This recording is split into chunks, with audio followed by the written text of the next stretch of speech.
What's up, guys? This is Rafael Garcia back on the MMA Ratings Podcast. So I am here trying out another format once again, working on a new mic setup. So hopefully this one works out better than the one last week. No background sound.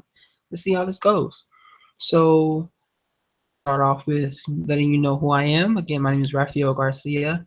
I'm a writer for MMARatings.net, also other sites such as Fansided, Flow Combat, and NFL Spin Zone, actually. So you can always catch my work on the internet. I talk about sports and other different topics. You can follow me _sports. You can follow MMA Ratings at MMARatings.net website. It's the only page where you as fans are able to go and rank the fights. Let us know what you think of them each and every night as soon as the fights are end and as soon as the night is over. So be sure to always check out MMAratings.net. We're going to jump right into it, talk about a number of different topics. We're speaking about UFC 157, a lot of performances there. Not all of them great, but we're going to talk about that. We're going to talk about International Fight Week, which is next week. A lot of big events, easy from top to bottom. So we're going to talk about that. We're going to talk about such things as Sage Northcutt, John Jones, DC, John McCarthy, a couple of different topics, rap about some listener questions, and go from there. So let's jump into Bellator 157, which was Friday, actually. So it was it didn't have a lot, as usually what is the case with Bellator events. They feature some of their fighters in what some people may consider mismatches, and I understand that. I actually got a question earlier this week of someone asking me if the fight between Mitrione and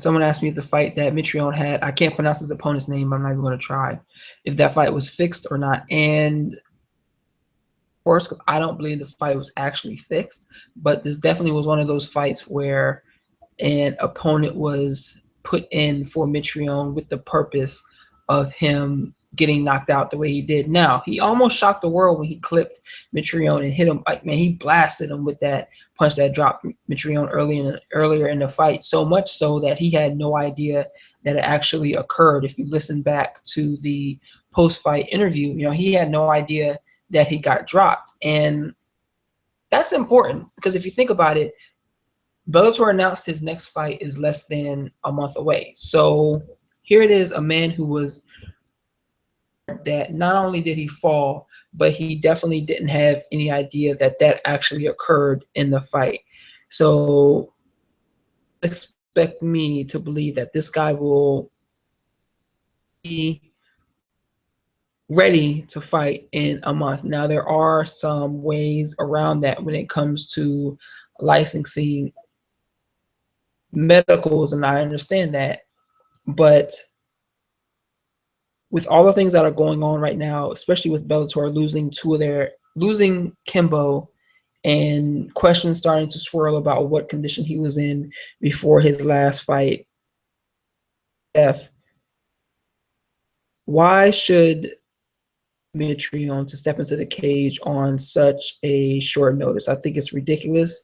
I think that it is definitely to be brought up because we're dealing with, we still haven't really seen what is going to happen to fighters when they begin to deal injuries sustained from concussions. And Mitrione is one of those guys. Obviously I'm not a doctor, but he's taken, and other fighters have taken, light being shined on CTE and the consequences of these repeated headshots. How can they, in good faith, put him back in the cage short notice? It's a question that needs to be asked. media professionals will ask that same question over the next few weeks as that fight approaches. Get a justifiable answer to it. It's something that should be, as it's an issue. I take that fight, not on such short notice, but again, you never know what's going on with Bellator, and they're time, but they're running out of options. They really don't have competitors right now. They're basically operating in a situation where they're UFC outcasts as a obviously the heavyweight division is going to be that group that still, no matter what, gets the most attention in combat sports. So that's why they picked up a guy such as Mitrione, who was ranked at one time in the UFC heavyweight division. But this isn't the best situation. It's not a situation that's best for him. It's not a situation that's best for the promotion. And, last but not least, it's not best for the fans either. So worth keeping an eye on. Again, I hope he doesn't fight. I hope he doesn't step in the cage in such short notice. But he still was able to get the win at UFC 157. He pulled off in less than 5 minutes. So he got the win in the first round. But still, the bigger story, I think, is the fact that he's scheduled to turn on a fight on such short notice. So I think that's something that we should definitely keep an eye on and keep tabs. Another big story, obviously, Quentin Rampage took the split decision win over Satoshi Ishii, judoka, great Olympic athlete there. I definitely had that fight for Rampage. It wasn't the greatest of fights, obviously, because Ishii's style definitely hampers someone who's a power striker such as Rampage. He's not going to be able to stand in front of his opponent and unload shots, especially when Ishii is so close to him, looking to hit one of his many takedowns. And he hit some great takedowns during this fight too. But to win, in my opinion, I don't think he did enough to garner the victory there. I watched this fight. I think it's very interesting, watching him, who is he's such a high level judoka competitor, but this proves why it's a complete sport, because you cannot be someone who is so that you're unable to in different ways. Obviously, he was able to control the positioning at many different points in the fight, but it was never enough to persuade the judges that he actually earned the victory. Even though one judge gave him the fight, I think that was more of a MMA judging always being wonky the way it's going to be. But I did score this fight for Rampage. What's next for him, man? I don't know. Are we going to end up waiting a whole another year before he steps back into the cage? He talked about a thyroid issue causing problems with him cutting weight. So he may not be able to make it back down to 205. So if he sticks around at heavyweight, obviously, he's immediately the best heavyweight that they have on the roster. I think he went on the MMA Hour this week and spoke about fighting guys such as Matt Mitrione, which is a fight that dates back to their time on the Ultimate Fighter together. Would I watch it? I'm not really interested, but it's a fight that could garner some attention, especially on the right card. But right now, this isn't the Rampage of old. This isn't the Rampage that fought in the UFC against Quentin Jackson, the one that fought against Forrest Griffin, or the one that fought back in Pride. This isn't that same guy, so we should definitely curtail our expectations of him. The heavyweight division as a whole is UFC, but especially within Bellator, we should definitely limit what we think is going to happen in that group. And overall, this is just another performance, just another cash grab for Bellator to have another big star on one of their cards. Well, easily the best performance of the night goes to Michael Chandler for his knockout of Patricky Freire to become the lightweight champion for the second time. About this, interesting competitor. I wrote about him for MMA Ratings this week, and I talk about what is really legacy. Is he someone that will be remembered as one of the best. He's definitely been on a tear in Bellator. He's only lost 3 fights, 2 to Will Brooks, 1 to Eddie Alvarez, and both of those guys are now part of the UFC. Alvarez is obviously fighting Rafael dos Anjos next week for the lightweight title, and Will Brooks is set to make his debut that same week. But the question is really, what is his legacy? Is he someone who will be remembered as amongst the best within this lightweight division? I don't believe so. I think the biggest knock on his career will be that he stayed in Bellator when he had an opportunity to maybe make the jump to UFC. Now, he since kind of emerging as a lightweight to watch, he signed a new deal in 2013. He actually signed an extension this year. So there was really never we don't know if there really was a bidding war for Chandler's services between the UFC, and currently is in. I'm willing to bet he's in a position that's better financially for himself right now. He's probably set with Bellator. I think that he's going to be someone who is like the face of that company, with or without the title. If he was to walk away from competition, I think that he's someone that Bellator would want to keep around as an ambassador for the sport, because he's played that role up to this point now. So I don't want to say he's a company man that's always going to have a job, but he's pretty damn close. But that still doesn't answer the question of how he's going to be remembered as a fighter when it's all said and done. He's put on some great performances. Obviously, the first one where he defeated Alvarez in what was probably the fight of the year back in, what was that, 2011, I believe. And that was probably, in my opinion, that was fight of the year. Unfortunate that it happened the same night as Shogun Henderson, but that's how the cookie crumbles, obviously, unfortunately.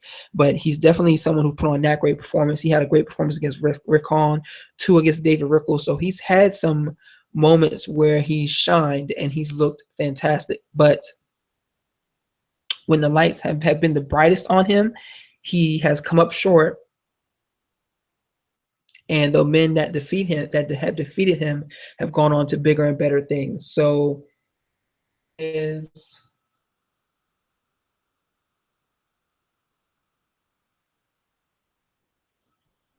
only 30 years old, so it's going a little bit far to say that his prime yet, but he's taken a lot of damage, especially with the way in their second fight, he just looked completely disoriented. So one must wonder what's next for him. Benson Henderson mentioned dropping back down to lightweight, so he's obviously someone that Bellator would love to get into the title picture. But even before him, Josh Thompson is there, and Josh Thompson owns a win over Ben Henderson, that controversial split decision loss that he had to Henderson back in the day, a couple years back. He's now a part of Bellator. He's riding a 2-fight win streak, so can make right now. I would honestly be interested in seeing that fight. I think that Thompson is such an experienced vet that I think that he takes that fight in it, but it's definitely one of those bouts that's like for Chandler right now. How would he prepare? How would he look coming into that fight? It would be a big win for him. Obviously, Thompson is someone who earned a shot at the UFC lightweight title, even though he never actually received it. He was a former Strikeforce champion. He owns a win over Gilbert Melendez and other big names such as Nate Diaz. So the biggest fight of Chandler's career to this point, unless if Alvarez becomes the lightweight champion, but for another day. Right now, we're just talking about what could be next for Michael Chandler, and I would rather see him face Josh Thompson instead of Benson Henderson. But either way, both of those fights can immediately be a part of a big event. I don't think they're main event quality, Thompson more than Benson Henderson, but they could definitely be a co-main that supports a big main event using one of the few Bellator stars that are remaining or left on the roster.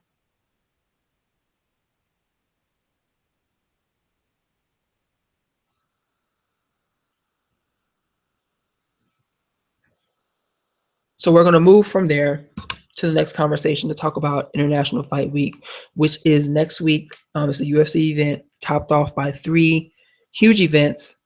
UFC Fight Night 80, the Tough 23, I think it's season 23, who knows, finale, and then UFC 200. There are so many fights still the show that are going to be excellent that, man, I'm almost at a point where I don't even want to try to predict what is going to be the best fight of the week, Thursday, Friday, and Saturday, but there's so many fights that I feel like are going to be especially special, goodness, but are going to be special come the end of next week. My fight that I think that's going to catch a lot of people by surprise is the lightweight title fight against Dos Anjos, where Dos Anjos faces Alvarez. Interesting because a complete mixed martial artist. No, he's definitely someone who relies a lot on his boxing, but he has the ability to wrestle, ability to play the grappling game. I think enough of it, along with his wrestling, to kind of Dos Anjos Jiu-Jitsu. And yes, Dos Anjos is a black belt in Brazilian Jiu-Jitsu, but he hasn't really submitted anybody. He uses it more to control, more to gain positioning. Like he used it to take Anthony Pettis' back multiple times when he won the title.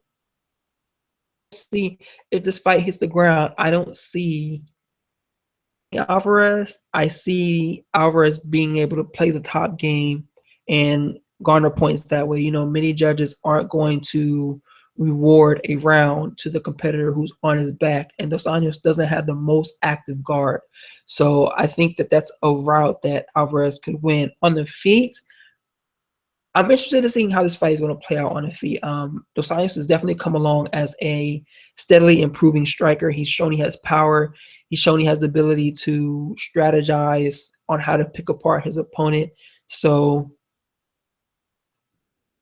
the style fight that is my eye. Alvarez is someone who obviously he's a combination aggressive type striker, but he's taken a lot of damage as well. Obviously the TKO knockout to Michael Chandler, he took a lot of damage against Donald Cerrone against as well.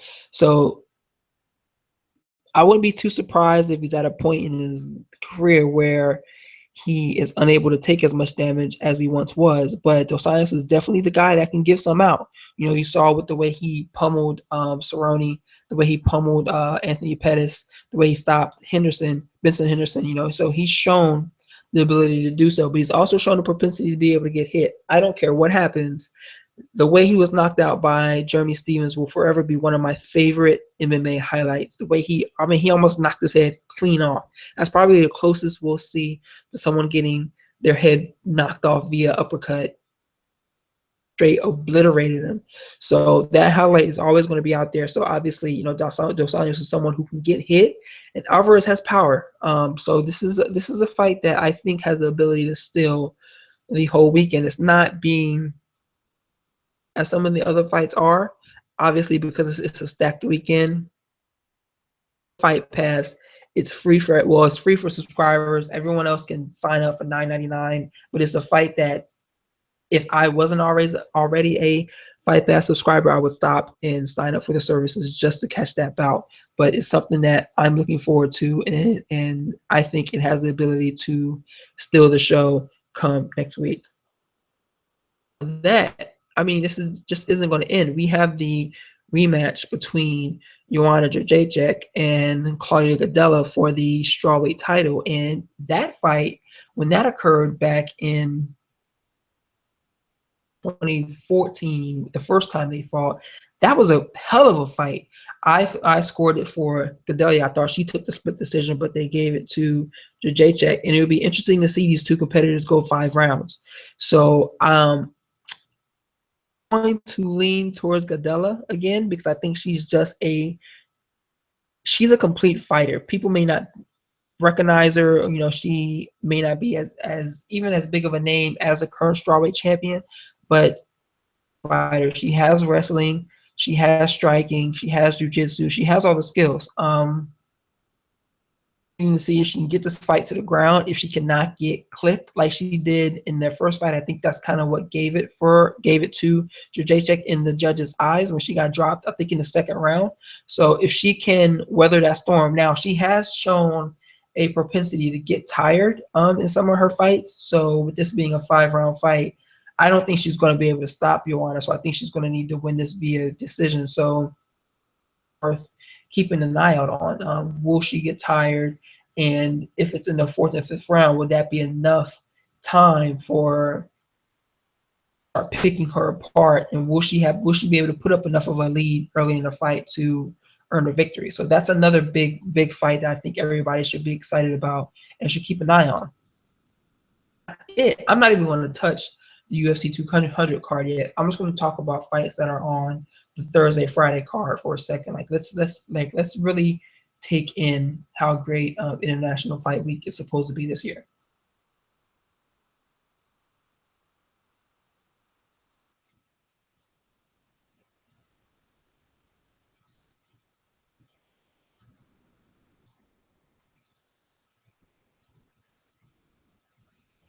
So there are a couple other fights I want you to think about when you all of these events. There's a lot of fights. I know people complain about oversaturation, but it is what it is. But there are a lot of fights that are worth watching. Derek Lewis versus Roy Nelson. Someone's going to get knocked the fuck out at some point in time in that fight. I don't know when, but you have, on one hand, you have Lewis, who isn't, I don't think he's that great of a heavyweight, but he's been put in fights where he's been allowed to blast on guys. And then you have Nelson, someone who as well. He throws haze to knock guys out, but at the same time, he takes a lot of damage, and I wouldn't be surprised to see him get clubbed and go down at some point in this fight. So that is the co-main event to the Eddie Alvarez Dos Anjos card, UFC Fight Night 90. Joseph Duffy and Mitch Clark, which is an important lightweight fight there, especially for Joe Duffy, because he was doing big things before that loss to Dustin Poirier. So this is a big fight for both of them, for Clark as well. But I'm expecting Duffy. Gilbert Burns is returning on that card as well too, so that's another fight to watch. He's been doing a lot of grappling lately, so that's something that we should keep an eye out there. And then when it comes to the TUF 23 finale, you have Ross Pearson and the debuting Will Brooks, who's taking this fight on short notice, but ability to win this fight. He has the ability to I'm not going to say natural talent. I hate that term, but the talent to defeat Pearson. But it's not going to be easy, especially with octagon jitters, which I believe are a real thing. When you loop that into Brooks's story that I mentioned last week about how hard he's been working to get here, where get caught like a deer in the headlights under these bright lights. So this is his opportunity to on top there. Gray Maynard is actually fighting on this card as well too, as well as John Moraga. So those are two guys to kind of watch. I'm more interested in Moraga. I think Gray Maynard is at the tail end of his career. So, there's that. Moraga, I think he's someone who's still a viable, who's still going to be putting on a lot of great fights. So obviously there's a take from this event here. Cards, they are a good way to start off International Fight Week on, but obviously, the main course is set for UFC 200, and to not like about this card from top to bottom. I mean, man, you have 3 title fights, something that I never thought that they would do on a UFC event, especially all 3 of these fighters who tend to get affairs. So you have an opportunity there for almost hours worth of fights between just 3 bouts. Then you have obviously Brock Lesnar and Mark Hunt, Travis Brown, Musasi Thiago Santos, Hendrix, Kelvin Gastelum, Lozon Sanchez, Gomi Miller, Zingano Penne, Northcutt, Enrique Marin. There's so much at UFC 200 that this very may well be the best UFC event that they've put together on paper. I'm not saying that it's automatically going to deliver as the best when we look back after these fights on Saturday, late Saturday, early Sunday, but just on paper right now, that I just want to talk. I'm probably going to hit on every fight, but different things. Man, so I'm just gonna.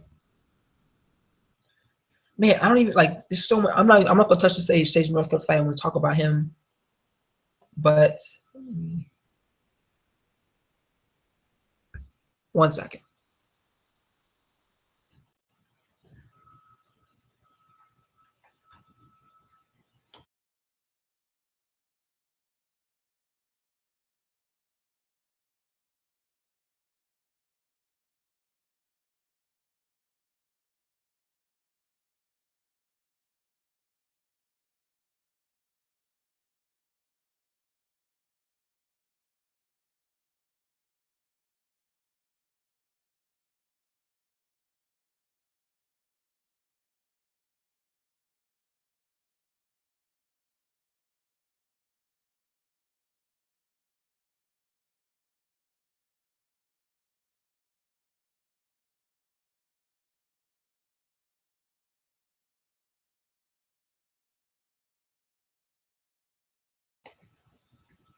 Okay, so going back to UFC 200, I'm going to cover. I'm just going to talk about this card because it's.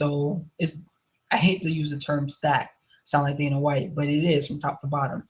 Obviously, you have DC Jones. This rematch is almost being undercovered just because so much on this card, but you have Jones who felt that great in his return against Ovince St. Preux a couple months back. You have Cormier who has looked better each fight out, but obviously, he hasn't. He's been facing some high level competition, but there's still that loss that he suffered to Jones, which was pretty one sided. So, seeing this fight and how it will play out, I think Jones takes it again. The same issues that he will have had against St. Preux. He won't have those ring rust issues. I don't think he'll have those cardio issues as well. I don't know if I even still seen all of those heavy lifting videos anymore. So maybe he cut back on that too as well. That played into his cardio issues in his last fight. He has too many tools to beat Cormier. It's not like he's been taking this time off lightly. He's been training hard throughout this whole time. So again, I think that this is him, and I think that it is his to win. I think that he is the greatest light heavyweight in the sport. He may be the best fighter to ever step into the cage when it's all said and done. Remember, he's still young. He's not really at the fully, and there's so much left for him to do. So I think that he takes this fight here. I want to say he kind of ends that rivalry and just gets back on top of the 205 division, 205-pound division, and perhaps starts looking towards the heavyweight group. Heavyweights, you got Lesnar and Hunt in the co-main event, and about the signing of this fight, I thought that I pick Hunt. I still think he's going to win this fight. Different things. We know that Lesnar does not do too well when getting hit in the face. We know that his style of takedown on blast double, and Hunt does have the ability to stop takedowns as he gets tired. That on him, but he has shown the ability to stop enough takedowns to, and that's where I'm kind of worried about Lesnar, especially after stepping away from the cage for 4 years and 5 years maybe. I don't care what anyone says. Pro wrestling is not a good substitute. Yes, Lesnar is a world-class athlete through and through, but especially he didn't take it on that long of notice either to step into the cage and take a fight against a legit dangerous guy in Mark Hunt, who throws Hayes in a way that able to withstand in the past. It should raise a red flag, and it definitely raises a red flag to me. I pick Hunt in this fight, but again, I would not be surprised if Lesnar was able to take him down, maybe score a Kimura or something like that, or find a way to pull out a win. Either way, and I'm looking for it. And I'm looking forward to it.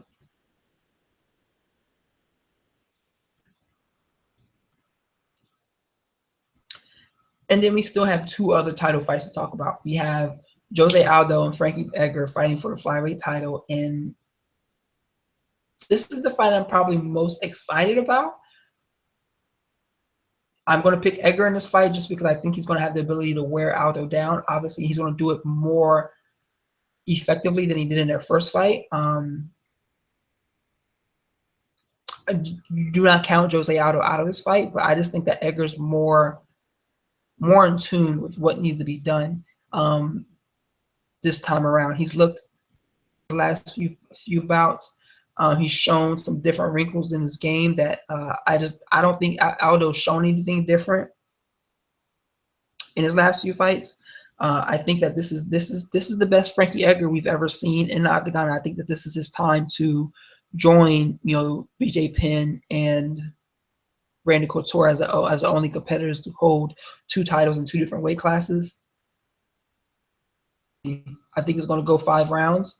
I have him taking the decision, probably 3-2.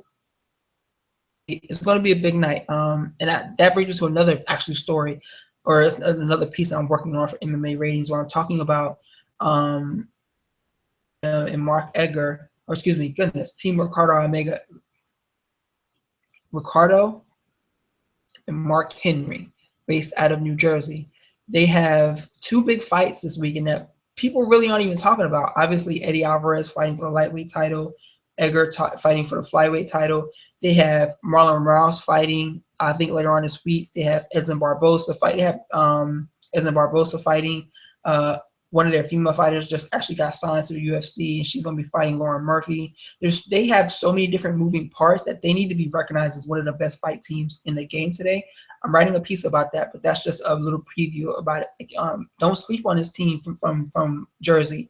They still have Gary Tunin up there grappling. They have Tom DeBlas up there grappling, Gordon Ryan. They have so many different things that are going on for them right now that you cannot forget about this team when you're talking about some of the best teams in the sport. But again, I think that they're going to get they're going to get a great, they're going to get another title this weekend because I'm picking Edgar to win over Aldo in what is my most anticipated fight. I'm looking forward to that fight the most this weekend.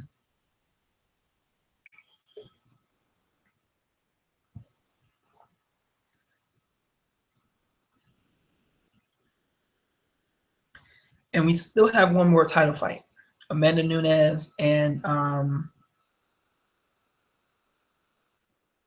Miesha Tate. I almost forgot her name. Jesus. Miesha Tate are fighting for the women's bantamweight title. And this is a fight that can go either way. Nunes has power. She has power and she has grappling. So if she's to win this fight, it has to end early. She has to be able to stun Tate and either finish her like she did against Sarah McMahon, or pound her out to finish her early in the fight. Her issue is that she gets amazingly tired come round 2 and 3.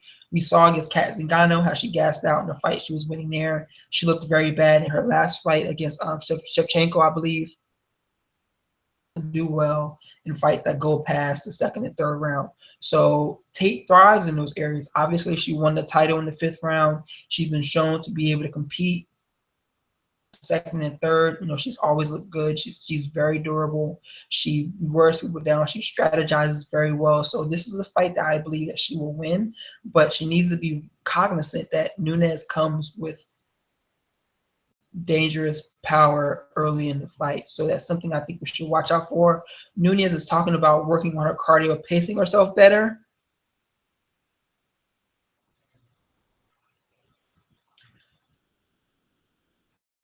Is talking about pacing herself better, but again, we have to wait and see what happens in the octagon because that's easier said than done.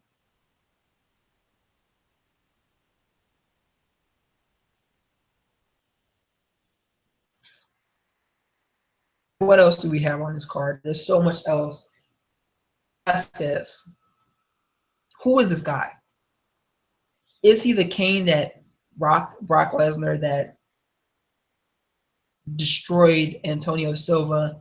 who dominated so many guys for so long. Is he that Cain Velasquez, or is he the one, or is he, what is it, Cain, who looks kind of sluggish, who just doesn't look the same, succumbs to a lot of injuries. Guy who his way back up, or who also has question marks within the heavyweight division, in Travis Brown. Looking at this fight, Velasquez the win this one. Round fight, I think that plays more into his wheelhouse.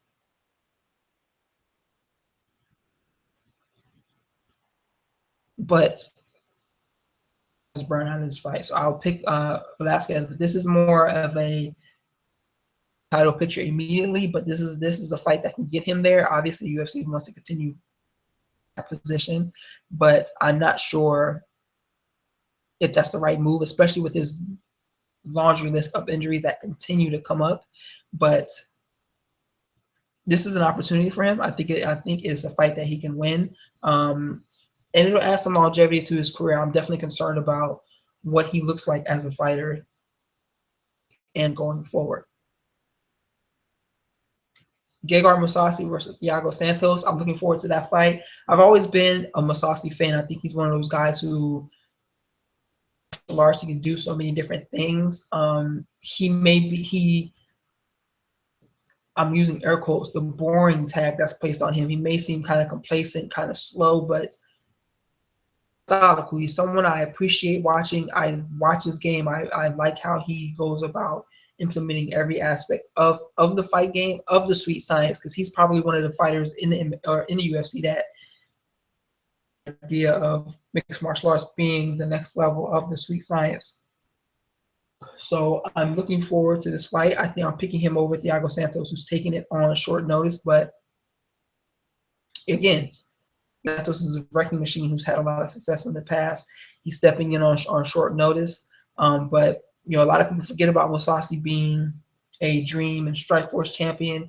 He's looked a lot better, even though he's suffered some losses in the octagon. He's looked a lot better towards the end of his Strikeforce run. So I think that this is a fight that he'll be able to showcase his abilities on. He may not get a title shot right off of it, especially with the middleweight division being so open. This is a fight that can put him maybe 1 or 2 fights out of the title picture. So I expect him to pick up a win, and I'm looking forward to what he's able to do come next Saturday.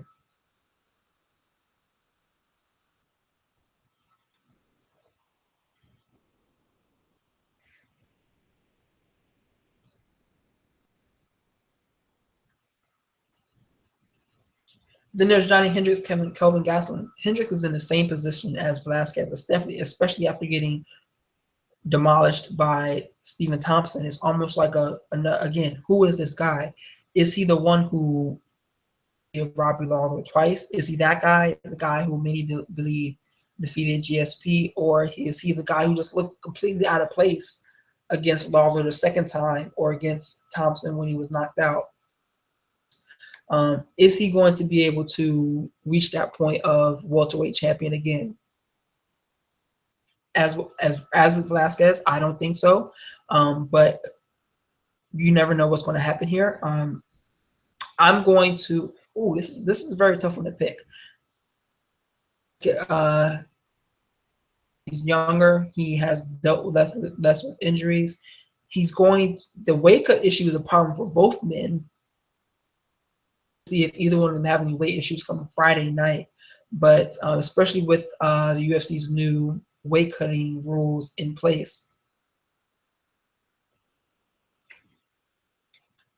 which will be in effect for all of the fights next week. So I don't think anybody really is talking about quite yet, but these are 2 guys to definitely watch. They've had weight issues in the past, especially with I think Gastelum came in 10 pounds overweight for his Tyron Woodley fight. So you have that. But this is a fight for both men to kind of slowly steady their pace into the top 3 to 5 of the welterweight division. We're going to talk about a big welterweight fight that was just announced this week later on in the show, but big matchup for both of them.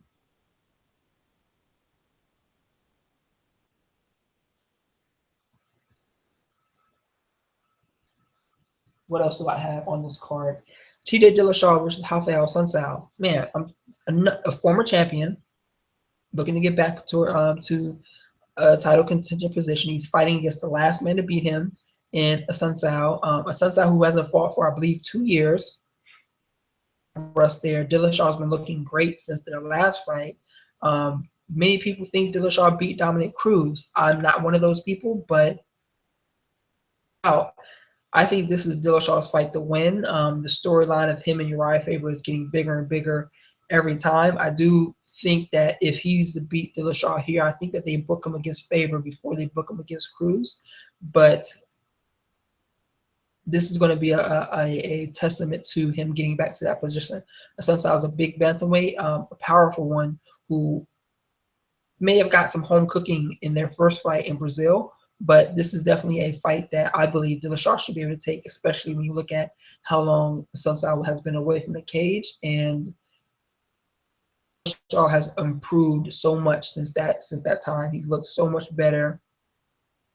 His movement is phenomenal. His cardio he's going to be able to kick it into a gear that Sunsao won't be able to in the second and in the third round, this only being a 3-round fight. So I'm looking forward to this fight here. I think Dillashaw wins it. I think he ends up facing sometime soon. Joe Lozon versus Diego Sanchez. This is the type of fight that makes us become hardcore fans because these two guys are going to go balls to the wall. It's going to be video game-esque. Two guys who've never played the UFC video game, basically tapping buttons to see what happens because these two guys are going to go. I'm picking Sanchez to win this fight just because he has own issues with cardio problems. Lozon has. He comes out, starts very fast, but he tends to slow down in the second and third round. That's how Jim Miller was able to beat him a while back. This is another fight that plays against that weakness. I see Sanchez being able to. Man, the first 2 minutes of this fight, for the first 5 minutes of this fight, are going to be. I still think that Lozon may even take the first round, but I think that Sanchez has the ability to weather that storm and be able to slow him down enough that he gets the round, probably gets a decision win. Gomi and Jim Miller, this fight is just like the one I just talked about. It's another one of those fights where if it was someone playing on a video game, they would be just sitting there tapping buttons as hard as they possibly can. I'm going to take Miller in this fight. Both guys are kind of towards the end of their career. They're not in the same position as they once were. And it kind of is what it is, but this is another one of those fights that were meant to just excite fans, get people excited off the show. This fight might be the Fight Pass which makes it even better. To it, I think this is one of those fights that has a potential to be a night candidate. I'm looking forward to it. It's going to be a pretty big one there too. And you have Kat Zingano and Juliana Pena. Obviously, you have Zingano coming back to the cage after suffering that knee injury that kept her out, and also dealing with the issues with her husband committing suicide. You have that, and then you have Pena suffering a knee injury, but she's been back more recently. So, fight Zingano's the favorite because she's been in those bigger fights she's had. And remember, she has a win over Miesha Tate before that embarrassing performance against Ronda Rousey. I feel like Zingano will be able to out-wrestle Pena. She's going to be bigger and stronger, so she'll be able to kind of control the grappling area there. Pena is very aggressive, especially on the feet. So I see that that's where she'll be able to some success. But it's more of a fight that is tailored to Zingano. I think she wins this one. And if Tate keeps the title, that fight makes itself. Zingano, Tate 2 for the belt sometime in the near future if they can't get Rousey immediately back in the cage by the end of this year. Northcutt fighting the debuting Enrique Marin. This is more of a showcase fight for Northcutt. He's coming back down to lightweight. Obviously, he had those issues with Brian Barberena at welterweight, and since then he's been kind of embroiled in some controversy about his fight camps. I wrote a piece for Fanside earlier this week about him taking shots at the Muay Thai champion that basically took shots at Northcutt's father. So there's that story out there for you to read. And also, Northcutt is recently, he was just signed to, I think today it was announced, he was signed to a exclusive UFC Reebok deal, which makes him, I believe, the only fighter, may have been, oh, she was signed before. He may be one of the only fighters that was signed to a deal after a loss, which shows his name has become, how much people are looking forward to seeing him compete, regardless of what mainstream fans may say about him being just a pretty face. You know, he's someone that the UFC is banking on for the future. This is a showcase fight for him where I think he'll be able to take the win.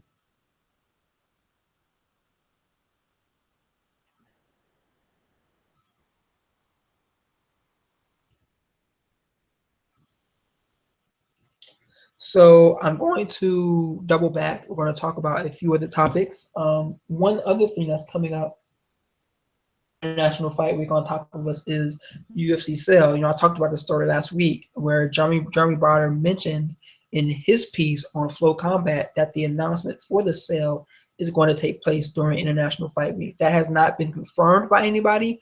I haven't really even heard anything else about it since then. I think there's an opinion piece on SureDog that I plan on reading probably tomorrow. But last week were that of the sale were going to come out during International Fight Week. That's a big story. That's a big issue. I will go during listener questions, but that's something to keep an eye out because that would be the time for the sale to be announced. So UFC's been very hard to say that, you know, no one should be talking about this. They've drawn a line. I think that they've even sent like legal documentation to Jeremy Browder to get him to stop, which is pretty impressive.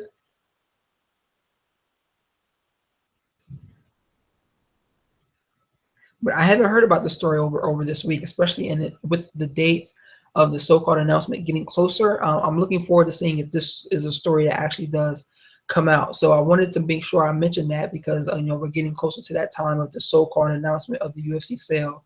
So I want to make sure that that's also in the back of everyone's mind and or looking out for next week if it is to occur.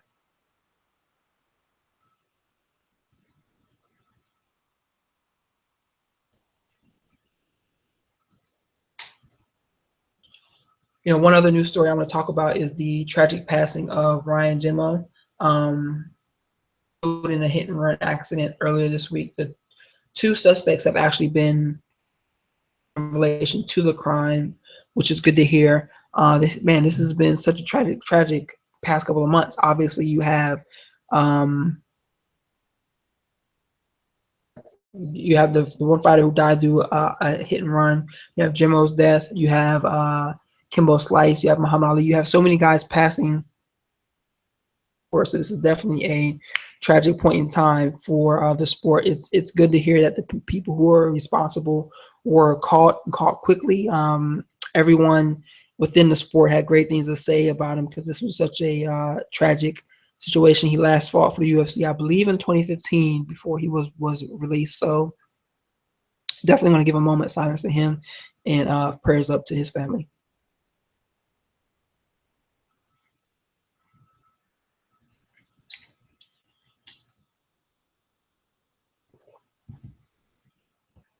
So I'm going to go into a few listener questions before we close out the show today. You know, I've done a lot of talking to myself, as some podcasts are, but I'm going to touch on that in a second.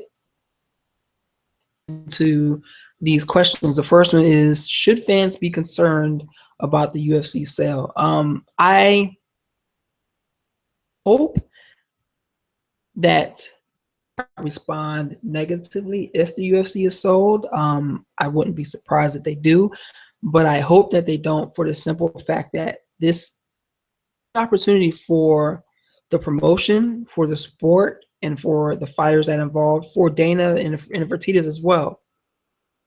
When they brought the organization, they paid $2 million for it, and now they have the opportunity to sell it for $4 billion. I think it was like 4.2 was the number that was reported by Flow Combat. That is a massive, massive win for them. It gives them the opportunity to do other things, and it's the opportunity for the sport to be a huge story for an extended period of time. About Fertitta's leaving, Dana White would still be kept on in his current role, which I believe is very important. While I have my Dana has done a lot of things with how he's handled media, different controversies. I understand the issues people have with him, but I still think that passion for the sport shows through in a way that not every other owner could possibly, or every other or other individuals in his role could possibly public. Some, and I use this in air quotes, some better sports business minds behind the scenes working to a few different things. I think that is key. There are some issues that they still will need to tackle, such as the Ali Act, such as fighter pay, such as sport into a worldwide mainstream sport. There are still those issues, but UFC isn't in the same position as it was back in '91, I believe, when Zuffa brought it. This isn't a sport that was like one more month away from folding. This isn't a promotion that was about to collapse in on itself. The company just had its biggest revenue year last year, and this is a moment of opportunity for them. And I'm equally or more interested in seeing how this impacts the fighters, because I believe a sale will force the company to reveal a lot of its financial information that has been hidden for most of the time being. So it'll be interesting to get a crack at those numbers to see what those numbers really are. But overall, I think that this is something that fans should not be afraid of. They should not be scared. They should not be land blasting reporters who talk about it or who address it. So this is a situation that I think will benefit all the parties involved. News broke this week. Carlos Condit is returning to the cage after he hasn't fought since January, when him and Robbie Lawler put on what I believe will be the fight of the year when it's all said and done. He said he wanted a rematch against Lawler, or he wasn't coming back at all. Well, it looks like he is coming back, and he's facing Damian Maia at UFC 202. This is a big fight because obviously the winner of that is next in line for a title shot. Everyone's going to pick Condit. I will too. But Maia can win this fight. Look at what he did to John Fitch. I think that's kind of a for this bout. He was able to neutralize everything that Fitch brings to the cage. And he also almost did that against Roy McDonald. He was maybe one more takedown away from earning a decision win over Roy before he kind of gassed out. So it'll be interesting to see. And this isn't a 5-round fight. So Maia's penchant to kind of wear down and get tired as centralized in this fight here. Obviously, Condit is not one who is afraid of the submission game. He has 13 submission victories in his back pocket.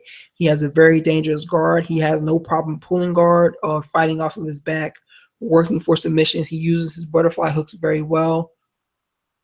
Surprised if he gives Maia hell once this fight hits the ground, because it will. But on the feet, he's definitely light years ahead, or not light years. He's definitely ahead of Damian Maia in that position there. So it will be interesting to see how these two styles play off of one another. But I think this is a big fight for both of them. I'm picking Condit, and that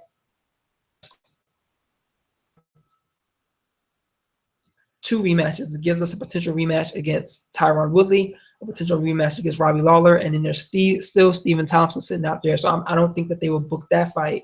They will probably keep Thompson on the back burner for the winner of Woodley and Lawler. But fights I will be willing to see after the outcome of this one. And then the last question is whether or not UFC 200 is the best card in UFC history. I'll say it on paper. This is the best card. They've put together a great event from top to bottom. Few holes to complain about. But again, we don't ever know what type of performances these are going to be in the cage. Everyone knows that the eyes are going to be on them, so I won't be surprised if they're a little hesitant, but this is going to be I think this is going to be a big night. International Fight Week is going to be amazing. There's going to be so many great fights over the week, Thursday to Saturday. Come Sunday, I'm probably going to have my voice is probably going to be gone, but talk about when it comes to mixed martial arts, and I, for one, personally can't wait. So that does it for this edition of the MMA Ratings Podcast. I am Rafael Garcia. You can follow me at R Garcia Sports. You can catch Anna Martin, who's a writer for our site, Michael Ford, who's basically driving the show. We have a couple other writers as well. You can follow us at MMA Ratings Net on Twitter, Instagram, MMAratings.net. Go there, rank the fights. International Fight Week coming up. Rank the fights after every single fight, and come back next Wednesday to this podcast as I talk about all the lead up to UFC Fight Night 89, the Ultimate Fighter 23 finale, and UFC 200. Have a great night, everybody.